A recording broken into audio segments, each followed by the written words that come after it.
بسم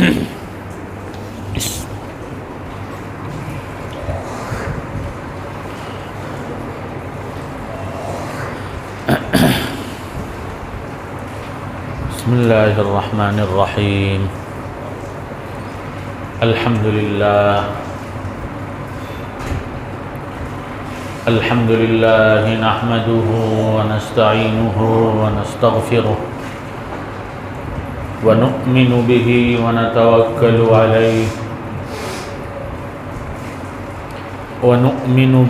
ونتوکل علیہ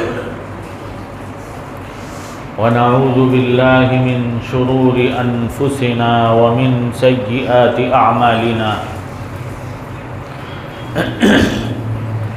ونعوذ باللہ من شرور انفسنا ومن سیئات اعمالنا من يهده الله فلا مضل له ومن يضلله فلا هادي له ونشهد أن لا إله إلا الله وحده لا شريك له ونشهد أن سيدنا ومولانا محمدا عبده ورسوله أما بعد فأعوذ بالله من الشيطان الرجيم بسم الله الرحمن الرحيم سبحانك لا علم لنا إلا ما علمتنا إنك أنت العليم الحكيم وقال تعالى ذكر فإن الذكرى تنفع المؤمنين وقال تعالى وأنكحوا الأيام منكم والصالحين من عبادكم وإمائكم إن يكونوا فقراء يغنهم الله من فضله والله واسع عليم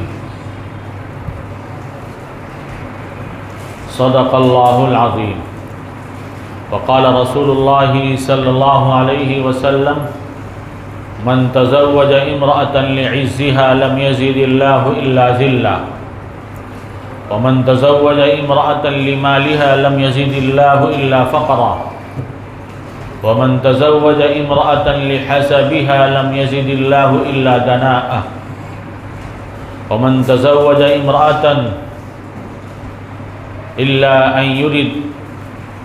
لم يرد إلا أن يحصن فرجه أو يصل رحمه أو يغض بصره بارك الله لها فيه وبارك الله له فيه أو كما قال عليه الصلاة والسلام.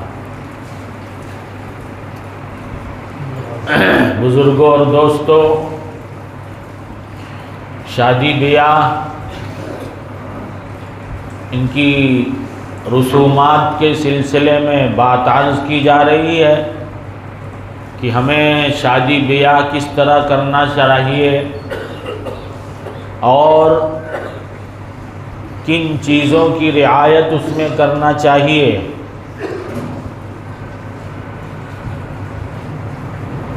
اور کس طرح کرنے کی کوشش کرنا چاہیے. عام طور سے ہم نے اور آپ نے، ہمارے مسلمان معاشرے نے یہ سمجھ رکھا ہے کہ نعوذ باللہ ثم نعوذ باللہ رسول اللہ صلی اللہ علیہ وسلم ہمارے لیے آئیڈیل اور نمونہ صرف ظاہری عبادات میں ہیں. نماز ہے، روزہ ہے، حج ہے، زکوٰۃ ہے، ان چیزوں میں ہمارے لیے آئیڈیل اور نمونہ ہیں. باقی ہمارے دیگر معاملات جو ہیں، شادی بیاہ اور اس قسم کی اور چیزیں، ہم سمجھتے ہیں کہ ہمارے لیے رسول اللہ صلی اللہ علیہ وسلم آئیڈیل اور نمونہ نہیں ہے. ہمیں کیا ہے، اس میں اپنی منمانی کی اجازت ہے. ہماری اور ہمارے معاشرے کی یہ سوچ بالکل غلط اور فاسد ہے. اللہ رب العزت تو فرما رہے ہیں کہ تمہارے نبی تمہارے لیے ہر چیز کے لیے نمونہ ہیں، تمام چیز کے لیے آئیڈیل ہیں. ہر چیز میں، معاملات ہو، معاشرت ہو، عبادات ہو، اخلاق ہو، عقائد ہو، تمام چیزوں میں ہمارے لیے نمونہ اور آئیڈیل رسول اللہ صلی اللہ علیہ وسلم کی ذات عالی ہے. لیکن افسوس صد افسوس، آج ہمارے معاشرے کے افراد نے شادی بیاہ کو اپنا آئیڈیل اور نمونہ کس کو بنایا ہے دوستو بزرگوں؟ شادی بیاہ میں اپنا آئیڈیل اور نمونہ پڑوس کے ملک کے سیریل کو بنا لیا ہے۔ ہمارے پڑوس کے ملک کے سیریلوں میں جو کچھ دکھایا جا رہا ہے، مسلمانوں کے طور طریقے کو، جو بالکل غلط ہے، وہ مسلمانوں کا طور طریقہ نہیں۔ وہ مسلمان بن کر کوئی کچھ بھی کرنے لگے تو ہم یہ سمجھیں گے کہ مسلمان ایسے ہی ہوتے ہیں۔ ہم کو اللہ رب العزت نے کچھ عقل و شعور نہیں دیا ہے کہ ہم اپنے عقل سے بھی ذرا دیکھیں۔ بھئی ہمیں نہیں عقل و شعور ہے تو اللہ رب العزت نے جو عقل و شعور والے بندے اس دنیا میں بنائے ہیں ان سے ہم پتہ نہیں کر سکتے، ان سے رابطہ نہیں کر سکتے، ان سے پوچھ نہیں سکتے۔ عجب تماشا ہے ہماری دنیا کا۔ دنیا کا کوئی کام کرنا ہو تو دنیاوی ماہرین سے رابطہ ہم کرتے ہیں، ان سے معلومات اکٹھی کرتے ہیں۔ کیوں؟ کہیں کوئی غلطی نہ ہو جائے، نقصان نہ ہو جائے۔ لیکن دین کا کوئی کام کرنا ہو، دینی کوئی معاملہ ہمارے سامنے پیش آ رہا ہو تو دینی ماہرین سے ہم رابطہ نہیں کریں گے، ان سے پوچھیں گے نہیں، ان سے علم حاصل کرنے کی کوشش نہیں کریں گے۔ کیوں؟ تاکہ کل کو قیامت میں اللہ رب العزت کی پکڑ اور گرفت سے ہم بچ جائیں۔ اس کی فکر اور کوشش ہماری نہیں ہوتی دوستو بزرگوں، اس کی فکر اور کوشش ہماری نہیں ہوتی۔ ہمارا یہ رویہ جو دین کے سلسلے میں ہے بہت غلط ہے، ہمارا یہ رویہ اچھا نہیں ہے دوستو بزرگوں۔ ہم نے دین کو کوئی سستی اور گھٹیا سی چیز نعوذ باللہ سمجھ رکھا ہے۔ ہم نے یہ سمجھ رکھا ہے کہ اس کی کوئی اہمیت نہیں، نعوذ باللہ۔ دوستو بزرگوں، ہماری زندگی کی سب سے اہم چیز دین ہے، دین۔ ہم اس کو ہلکا نہیں سمجھیں۔ تو جیسے ہم دنیا کے کام کاج دنیاوی ماہرین سے معلوم کر کے پوچھ کر کرتے ہیں، ایسے ہی دین کا کوئی کام ہمارا کوئی معاملہ دینی پیش آئے ہمارے سامنے تو ہم صرف سیریلوں پر بھروسہ کر کے اسی کے مطابق کرنے کی کوشش نہیں کریں۔ آپ کو نہیں سمجھ میں آ رہا ہے تو علماء سے رابطہ کریے، پوچھئے ہمیں یہ کام کرنا ہے، یہ کس طرح ہمیں کرنا چاہیے، یہ کام ہمیں کس طرح کرنا چاہیے، اس کام کو ہم کیسے انجام دیں۔ آج ہم نے کیا ہے، دین حاصل کرنے کا ذریعہ سوشل میڈیا سمجھ رکھا ہے۔ دین حاصل کہاں سے کر رہے ہیں؟ یوٹیوب سے حاصل کر رہے ہیں۔ دین کہاں سے حاصل کر رہے ہیں؟ مولوی گوگل سے حاصل کر رہے ہیں۔ سب کے ہاتھ میں ایک مولانا بیٹھا ہوا ہے۔ ایک بات یاد رکھیے، ہم نے کہیں پڑھا تھا، بھول گئے ہم، 2 لاکھ سے زائد سائٹیں جو ہیں دین اور اسلام کے نام پر یہود و نصارہ کی ہیں۔ 2 لاکھ سے زائد سائٹیں جو ہیں وہ یہود و نصارہ کی ہیں۔ اب آپ نے گوگل سے پہ سرچ کیا، سوال کیا کہ یہ ہمیں یہ مسئلہ بتا دو گوگل صاحب۔ اب وہ گوگل صاحب آپ کو جو مسئلہ بتا رہے ہیں وہ یہودی مولوی کے ذریعے بتوا رہے ہیں یا عیسائی مولوی کے ذریعے، آپ کو کچھ پتا نہیں۔ بعد میں آئیں گے کہیں گے وہ کیا ذرا وہ گوگل پہ اور وہ یوٹیوب پہ ذرا ایسا ایک مسئلہ ہم نے دیکھا تھا، وہ ذرا۔ تو یہ جو بعد میں آپ پہنچ رہے ہو کسی مولانا صاحب کے پاس، کسی امام صاحب کے پاس، یہ شروع ہی میں پہنچ گئے ہوتے تو آپ اس جنجال میں نہیں پھنسے ہوتے۔ بسا اوقات گمراہی کی طرف انسان چلا جاتا ہے، کچھ دنیا کے اندر کچھ بظاہر پگڑ اگڑ باندھ کر ہمیں اسلام اور مسلمانوں کو گمراہی کی طرف لے جا رہے ہیں۔ وہ بظاہر جو ہے بڑی ملمح سازی سے کام لیتے ہیں، آپ کا ذہن وہاں تک نہیں پہنچ سکتا۔ آپ کا ذہن وہاں تک نہیں پہنچ سکتا. آپ تو یہ سمجھیں گے ہاں واہ واہ ماشاء اللہ بڑا ہی اچھا یہ دینی کام کر رہا ہے، اور یہ وہ بخاری شریف سامنے کھول کر مسئلہ بیان کر رہا ہے. ارے اللہ کے بندو، بخاری شریف کھول کر پتہ نہیں اس کو بخاری کا ایک لفظ پڑھنے آ بھی رہا ہے کہ نہیں آ رہا ہے. قرآن کی آیت سے استدلال کر رہا ہے. اللہ رب العزت فرماتے ہیں قرآن میں یضل بہ کثیرا ویہدی بہ کثیرا. اسی قرآن کے ذریعے، میں نہیں کہہ رہا ہوں اتنا یاد رکھیے کہ امام صاحب کچھ بھی ہانکتے رہتے، نہیں نہیں نہیں نہیں. قرآن مجید کی پہلے پارے کی آیت ہے. اللہ فرما رہے ہیں، رب العالمین کا فرمان ہے. دوستو بزرگوں کیا فرمان ہے؟ یضل بہ کثیرا. اسی قرآن کے ذریعے ہم بہتوں کو گمراہ کر دیتے ہیں. اسی قرآن کے ذریعے ہدایت پہ بھی لے آتے ہیں اور اسی کے ذریعے گمراہ بھی کر دے. وہ قرآن کھولے ہوئے ہے، وہ یہودیوں کا نمائندہ، عیسائیوں کا نمائندہ. آپ سمجھ رہے ہیں قرآن سے بیان کر رہا ہے؟ بالکل نہیں دوستو بزرگوں. وہ ایک صرف دکھاوے کے لیے سراب ہوتا ہے. سراب آپ کو لگے کہ واہ پیچھے الماریوں میں ہے بخاری شریف، مسلم شریف، ترمذی شریف رکھی ہوئی ہے اور یہ تو کل قرآن و حدیث ہی سے بیان کر رہا ہے. بالکل نہیں. دھوکے میں نہ پڑیے گا کبھی، ایسا دھوکے میں نہیں پڑیے. اس لیے خدا را موبائلوں کے ذریعے دین سیکھیں گے تو گمراہ ہو جائیں گے. یوٹیوب پر دین سیکھنے کی کوشش کریں گے تو گمراہ. پتہ نہیں کس سے آپ نے سیکھا ہے. وہ آپ کا استاذ، یوٹیوبی استاذ جو ہے وہ یہودی نواز ہے، عیسائی نواز ہے، یا RSS کا کوئی بندہ اسلامی شکل میں اگر بیٹھ گیا ہے اور آپ کو کچھ بھی سکھا رہا ہے، پڑھا رہا ہے. تو بہرحال دوستو بزرگوں، ہم نے کیا ہے، شیطان کی ایک بڑی چال ہے. شیطان کی ایک بڑی چال ہے کہ لوگوں کو علماء سے دور کر دیا جائے، لوگوں کو علماء سے کاٹ دیا جائے، تاکہ پھر کیا ہے ان کو صحیح دین نہ پہنچے، صحیح رہبری ان کی نہ ہو سکے. تو پھر اس کے لیے گمراہ کرنا آسان ہو جائے گا. گمراہ کرنا آسان. عجب تماشا ہو گیا. کوئی گمراہی پھیل رہی ہے تو ذمہ دار علماء. ارے آپ لوگ نہیں ذمہ دار. آپ کو دین حاصل کرنے کا حکم ہے، آپ نے دین حاصل نہیں کیا.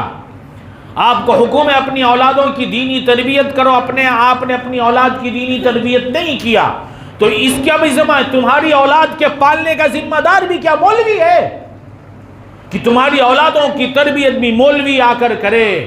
تمہاری جو ہے تمہیں بھی دین تمہارے گھروں میں بیٹھ کر آ کر مولوی سکھائے. تمہیں کچھ کرنے کی ضرورت نہیں. ہمیں حکم ہے دین سیکھنے کا.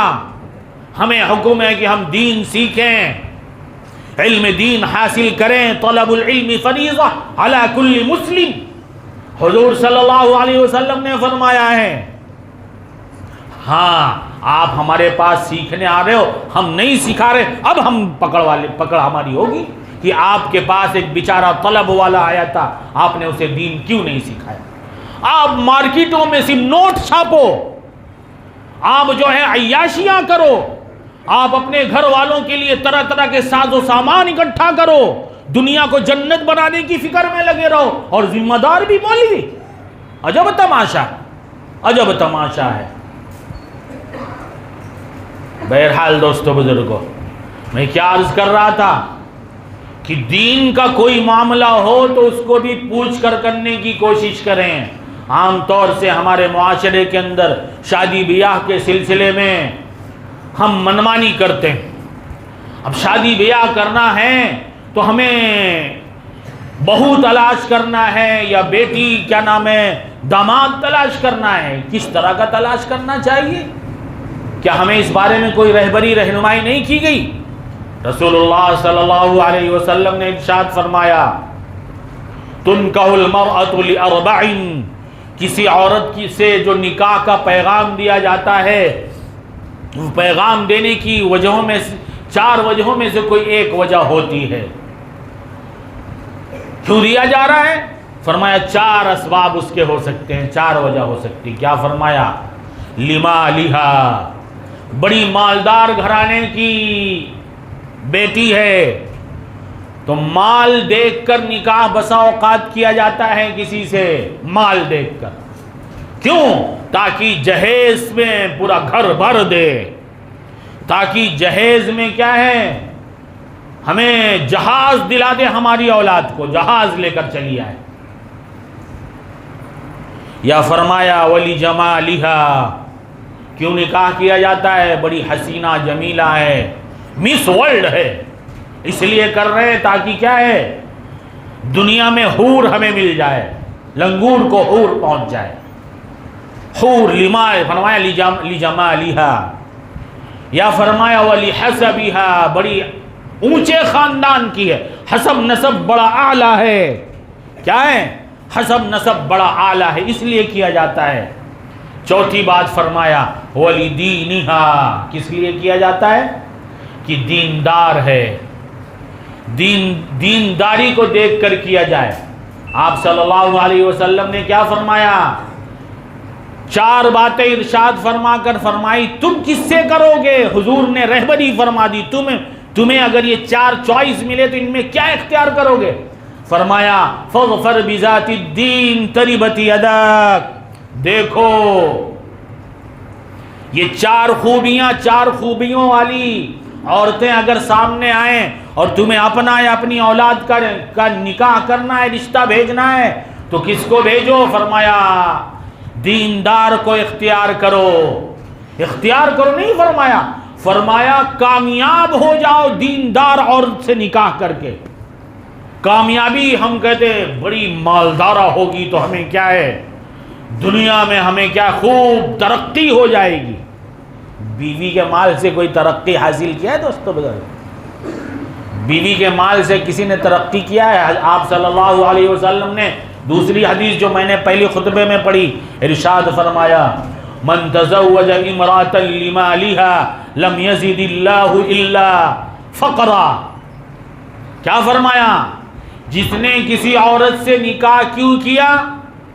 تاکہ اس کے مال کے ذریعے ہم مالدار ہو جائیں، اس کے مال سے ہم نفع اٹھا لیں. فرمایا اللہ رب العزت فقر اور محتاجی کو بڑھا دیں گے، اس کی وہاں وہ کیا ہے، فقیر بنا دیں گے، اسے قلاش بنا دیں گے. تو مال کو دیکھ کر نکاح کرنا یہ انسان کے فقر میں اضافہ کرتا ہے. میں نہیں کہہ رہا ہوں، حضور صلی اللہ علیہ وسلم کا فرمان ہے. دوسری اسی حدیث شریف میں فرمایا ومن تزوج امرأة لعزها لم يزد اللہ الا ذلہ. کسی نے کسی عورت سے نکاح کیوں کیا ہے؟ تاکہ اس کے ذریعے عزت حاصل کروں. اعلیٰ خاندان کی ہے، اس خاندان سے ہمارا تعلق جڑ جائے گا، ہماری عزت میں بھی اضافہ ہو جائے گا. حضور فرما رہے ہیں لم یزد اللہ الا ذلہ. ایسا آدمی ذلیل اور رسوا اور خوار ہو جائے گا، ایسا آدمی ذلیل رسوا اور خوار ہو جائے گا. تو پھر برکت کسے ملے گی؟ فرمایا ومن تزوج امرأة لم يرد بها الا ان يحسن فرجه او يصل رحمه. فرمایا کسی نے نکاح کیوں کیا؟ یہ سب چیزیں اس کے سامنے نہیں ہیں. مال نہیں حاصل کرنا چاہتا، عزت حاصل نہیں کرنا چاہتا، حسب و نسب دیکھ کر نہیں کر رہا ہے، بلکہ کیوں کر رہا ہے؟ نکاح اس لیے کر رہا ہے تاکہ ہم گناہ سے بچ جائیں. کیا کر لیں؟ گناہ سے بچنے کی نیت سے نکاح کر رہا ہے.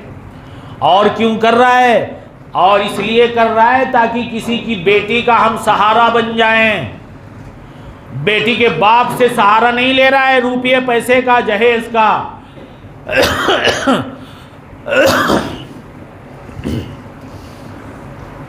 بیٹی کے باپ سے سہارا نہیں لے رہا، بلکہ اس باپ کی بیٹی کا سہارا بننے کی کوشش اور فکر کر رہا ہے.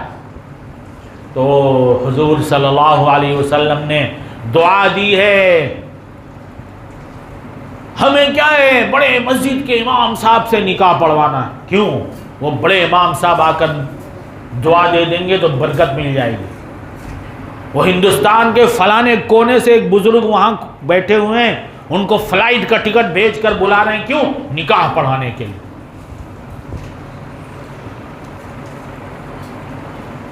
شریعت کے مطابق اگر اپنی بیٹا بیٹی جو بھی جس کا بھی نکاح آپ کر رہے ہیں، شریعت کے مطابق اگر آپ نے نکاح نہیں پڑھوایا ہے، کتنی بھی بڑی مسجد کا امام چلا ہے نکاح پڑھانے کے لیے، اور ہندوستانی دنیا کے کسی کونے کے کوئی بزرگ چلے آئے نکاح پڑھانے کے لیے، شریعت کی خلاف ورزی اگر اس نکاح میں کی گئی ہوگی تو پھر دوستو بزرگوں برکت نہیں ملے گی، برکت نہیں ملے گی، اس میں بے برکتی آئے گی، چین سکون چھن جائے گا انسان کا اس میں۔ اور اگر شریعت اور سنت کے مطابق نکاح کیا ہے، یہ انگنی منگنی جو ہمارے ہاں چل رہی یہ سب نہیں کیا ہے، بس زبانی بات چیت کر کے بات پکی کر لیا ہے، عورتوں کے کہنے پر نہیں چلا ہے کہ عورتوں نے کہا کہ نہیں بات اب کر لی گئی، اب چلو اتنا کنٹل مٹھائی لے کر چلو اور خاندان بھر کی عورتوں کا جوڑا گھوڑا لے کر چلو اور پتہ نہیں کیا کیا لے کر چلو، تب جا کر بات پکی ہوگی۔ ایک کنٹل مٹھائی کئی لاکھ کی ہوگی دوستو بزرگ، 10-20 جوڑا کتنے کا ہو جائے گا؟ یہ جو زبان ہماری ہے اتنا جوڑا آپ لے کر آئیے، ہم کہیں گے لاؤ آپ اپنی زبان کاٹ کر ہمیں دے دو، دیں گے؟ اس زبان کی کوئی قیمت نہیں رہے گی۔ اب سے چند سالوں پہلے ہماری سب قیمت اسی زبان کی تھی، اسی زبان کی تھی۔ بڑے بوڑھے بات چیت کر لیا کرتے تھے، بات پکی ہو جایا کرتی تھی، اتنے کنٹل مٹھائی اور اتنے 100 جوڑے اور یہ گھوڑے یہ سب نہیں چلا کرتے تھے۔ یہ سب ہمارے بڑے بوڑھے کریں یا نہ کریں، شریعت میں ہے ہی نہیں یہ سب چیزیں۔ آپ صلی اللہ علیہ وسلم نے نکاح فرمائے کیا اتنا جوڑا گھوڑا لے کر گئے تھے؟ حضرت خدیجہ الکبریٰ رضی اللہ تعالی عنہا کے وہاں 10-20 یا 100-200 کلو مٹھائی لے کر گئے تھے؟ بالکل نہیں لے کر گئے تھے۔ بات بڑوں کے ذریعے ہو گئی ختم، منگنی انگنی منگنی کرنے نہیں گئے تھے۔ تو یہ سب چیزوں کو چھوڑ کر اگر ہم نکاح کر رہے ہیں اور اس کے بعد شادی سے پہلے وہ عجب عجب رسمیں ہوتی ہیں، ان رسومات کو چھوڑ کر اگر ہم نکاح کر رہے ہیں، آپ کی محلے کی مسجد کا ایک گمنام مولوی نکاح پڑھا دے، یا مولوی نہ بھی ہو، بس نکاح اس نے قبول کروا دیا، ایک گمنام شخص نے، شریعت کے مطابق اگر نکاح ہوا ہے تو حضور کیا فرما رہے ہیں؟ حضور نے فرمایا اگر اس نیت سے نکاح کر رہا ہے، کس لیے نکاح کر رہا ہے؟ تاکہ اس نکاح کے ذریعے ہم عفت و پاک دامنی والی زندگی گزار سکیں، اور کسی کی بیٹی کا سہارا بن جائیں، کسی کی بیٹی کا سہارا بن جائے۔ تو فرمایا بارک اللہ لہ فیہا۔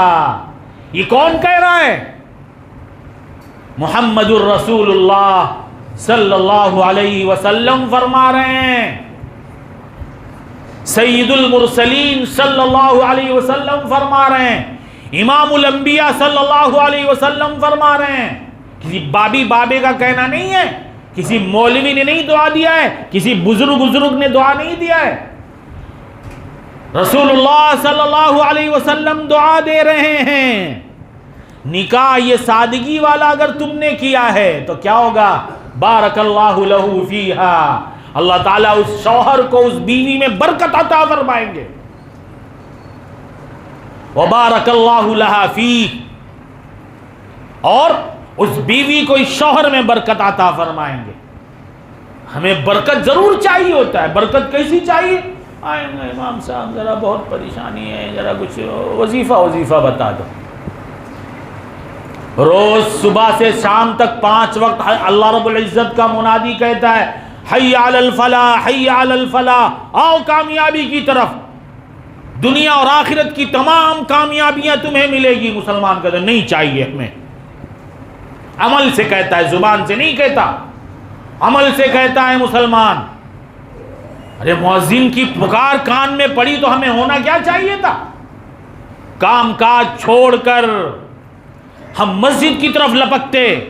مسجد، ارے اللہ کا دربار ہے، اللہ کے دربار کی طرف لپکتے، خالق کائنات کی دربار کی طرف آتے، جہاں سے دنیا اور آخرت کی سب نعمتیں بانٹی اور تقسیم کی جاتی ہیں، جہاں برکتوں کا نزول ہوتا ہے، مسلمان کہتا نہیں نہیں ہمیں نہیں چاہیے، ہمیں برکت کہاں چاہیے؟ وہ نشیڑی گجیڑی کو دفنا کر اس کو بنا دیا گیا وہ مزار، کس کو؟ نشیڑی گجیڑی۔ ہمارے کالینہ میں بھی یہ رجب میں ایک وہ ہوگا، ہم نے کالینہ کے ایک بوڑھے آدمی سے 90 کراس آج کل وہ کر چکے، ہم نے پوچھا تھا ذرا بتائیے واقعی یہ کوئی اللہ والا ہے؟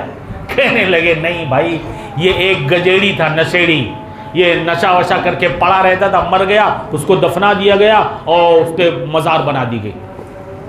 اب آج مسلمانوں کو برکت وہاں چاہیے، نماز نہیں پڑھنا، نماز نہیں، مسجد کے پاس سے گزریں گے، ہماری مائیں بہنیں بیٹیاں بھی بالکل دھڑلے بے حیائی سے گزر جائے، وہ بابے کے سامنے سے جلدی جلدی دوپٹہ، ارے لا حول ولا قوہ، پتہ نہیں قبر میں اس کے ساتھ کیا ہو رہا ہے، اللہ ہی کو پتہ، نہ ہم کو پتہ نہ کسی اور کو پتہ۔ وہ جو سب کچھ ہماری ایک ایک حرکت دیکھ رہا ہے، اس سے شرم نہیں، اس سے شرم نہیں ہے آج مسلمانوں کو، مسلمان کی ماں بہنوں بیٹیوں کو، مسلمان کی ماں بہنوں بیٹیوں کو اس سے شرم نہیں۔ اور یہ نشیڑی اجیڑی گجیڑی جو مر کے پتہ نہیں کیا، ان کی ہڈیاں بھی قبر میں سلامت ہے کہ نہیں پتہ نہیں، ان سے شرم کر رہے ہیں، اور کامیابی ان سے مانگنے جا رہی ہیں جو پتہ نہیں خود قبر میں ناکام ہے کہ نامراد پتہ نہیں۔ دوستو بزرگو، دنیا اور آخرت کی کامیابی فلاح آج مسلمان کے ہاتھوں سے جو ہٹ گئی ہے، چھن گئی ہے، وجہ یہی ہے کہ آج مسلمانوں نے اللہ کے گھر کی طرف رخ کرنا چھوڑ دیا۔ اللہ کا منادی جب کہتا ہے کامیابی کی طرف آؤ، تو مسلمان پیٹ پھیر کر اپنے دکان مکان اور بال بچوں میں مشغول ہو جاتا ہے، اس لیے اسے برکت نہیں مل رہی۔ بہرحال دوستو بزرگو، ہمیں ہر طرح کی برکت اگر چاہیے ہے تو ہم اللہ کے منادی کی پکار ہمارے کانوں میں جب پہنچے تو ہم تمام کام کاج کو چھوڑ کر ہم مسجد کی طرف لپکنے والے ہو جائیں۔ یہی رسول اللہ صلی اللہ علیہ وسلم کا اسوہ اور طریقہ ہے۔ حضرت عائشہ رضی اللہ تعالیٰ عنہ فرماتی ہیں رسول اللہ صلی اللہ علیہ وسلم ہم سے بات چیت میں مشغول ہوتے، گھر کے کام کاج میں مشغول ہوتے، لیکن جیسے اذان کی آواز کان میں پڑتی تھی تو رسول اللہ صلی اللہ علیہ وسلم نماز کے سلسلے میں مشغول ایسا ہو جاتے تھے۔ فرماتی ہیں، کون فرماتی ہیں؟ محبوب بیوی فرما رہی ہیں کہ رسول اللہ صلی اللہ علیہ وسلم ہم کو پہچانتے ہی نہیں تھے، اذان کی آواز کے بعد اپنی محبوب لاڈلی بیوی کو پہچان ہی نہیں رہی، اور خود فرماتی ہیں اور ہم بھی ان کو نہیں کون؟ سید الانبیاء صلی اللہ علیہ وسلم کو فرما رہی ہیں اذان کی آواز کان میں پڑنے کے بعد ہمارا حال، ہمارے پیارے حبیب صلی اللہ علیہ وسلم کا حال ایسا ہو جاتا تھا، نہ وہ ہم کو پہچانتے نہ ہم ان کو پہچانتے۔ آج مسلمان نے یہ سب کام چھوڑ دیا ہے، زندگی کے تمام کاموں میں ہم نے کیا ہے، ان کو یہود نصارہ کفار و مشرکین کے طور طریقے کو اختیار کیا، اس کے بعد کہتے ہیں برکت چاہیے۔ نہیں دوستو بزرگو، اللہ والے فرماتے ہیں برکت ہمیشہ برکت والے اعمال سے آتی ہے۔ ہم برکت والا عمل کریں گے، اللہ رب العزت ہمارے بغیر تسبیح بھانجے ہمیں برکت عطا فرمائیں گے، اور بے برکتی والا عمل کریں گے، کتنا بھی تسبیح بھانج لیجئے، ہزارہ تسبیح کھینچ لیجئے، نہیں برکت ملے گی۔ اللہ رب العزت ہمیں پوری امت کو سمجھنے کی توفیق عطا فرمائے۔ وآخر دعوانا الحمدللہ رب العالمین۔